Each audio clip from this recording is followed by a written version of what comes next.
Franco comes into this one fresh off a 4-hit game. Shades of Tony Gwynn. That's the kind of contact any team would take in their lineup. It's the Detroit Tigers. And now it's going to be Tino Franco. He's someone who quickly made a splash at this level, Chris, a former Rookie of the Year.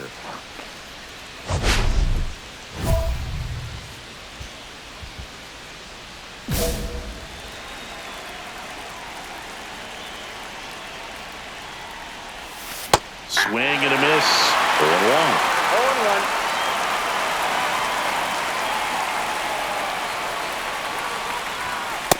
0-1. That's a good pitch there. Really had some run and finished a little up and in just on the edge. And that's one of those, if you swing at it, you had a broken bat as you jog back to the dugout. That one is absolutely belted. Back there. And this one carries into the party porch for a home run. Now that's quite the party favor. The first batter of the game leaves the yard. And the Tigers have the lead. It's 1-0. Boog, his plan was to hit the ball hard, and he was going to figure out the rest later. You can't argue with those results.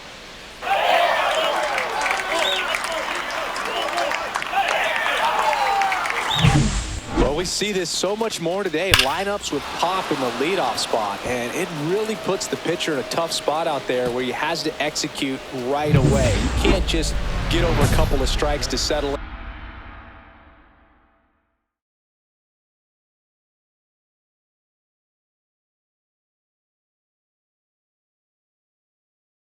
And get comfortable, because at the plate, that guy's looking to do exactly what he just did. Start the game off with a huge bang.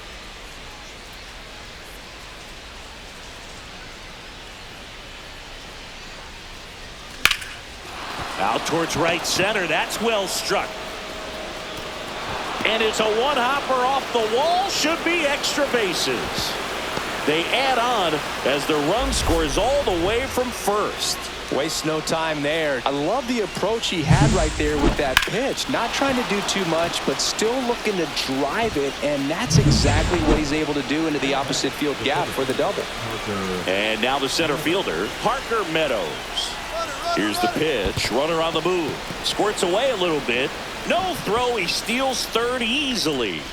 And that's another stolen base for the league leader.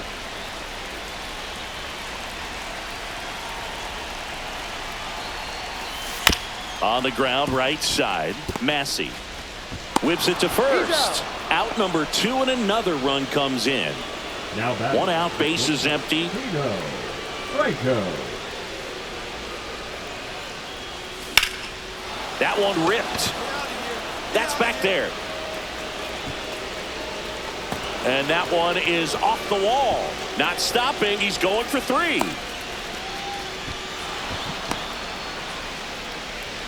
Well, here we are, third time through the order, and this is where we see the OPS jump up. Manager might have to go to the bullpen a little bit sooner than he anticipated.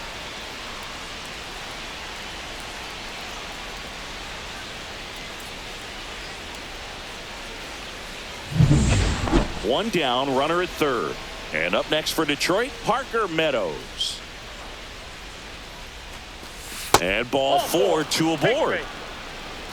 You get a walk, and you get a walk. Everyone gets a walk, Boog.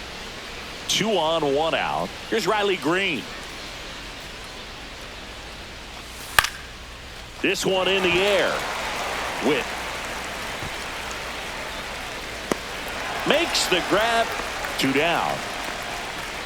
So 2 outs with runners on the corners. Kerry Carpenter will hit next. Lefty out of the stretch. Runners at first and third. Right side. He takes it himself to the bag, and that'll do it.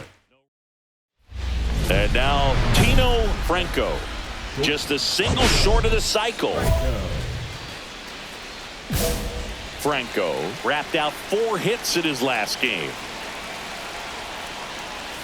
Oh, he doesn't get the call. 1-0.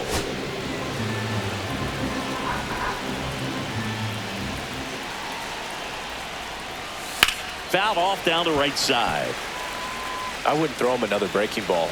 Try to go again with a fastball, slightly elevated. He just is having a hard time catching up. Missed with a changeup, and it's 2-1. Look, in situations like these, the air can get really thin up there at the plate. Got to find a way to breathe and slow everything down. This one in the dirt, and well done to keep it close. 1 out, bases full.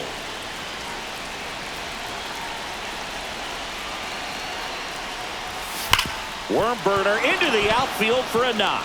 1 run is in. Now a long throw home.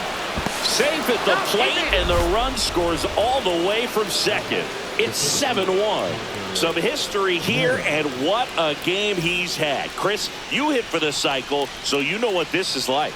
It's a really cool thing to accomplish, especially when your team gets the W. And one thing that gets lost in this is that you had at least 4 hits in a ball game, and not a lot of guys can even say they did that in the course of their career.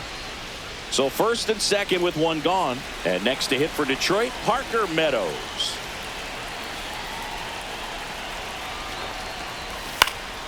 Cut on and lifted in the air. Schwarber settles under it. 2 away.